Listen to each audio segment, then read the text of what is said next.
this is Charlotte from Yarns About Yarn. On this tutorial, I want to show you how to join yarn using the magic knot. There are other methods of joining, but I use this one most often and find it easy and the knot doesn't come apart. Holding the ends of the yarn you want to join parallel to each other, use one end to tie a simple knot over the opposite strand. Do the same on the other end. Tie a knot over the opposite strand.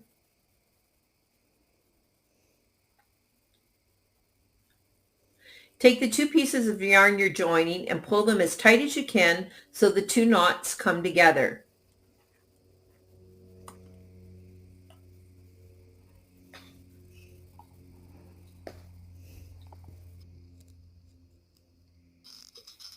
Clip off the tails as close as possible to the knot and you're all finished.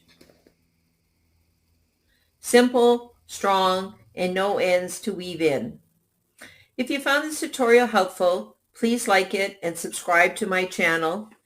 And until next time, this is Charlotte from Yarns About Yarn. Peace and blue skies.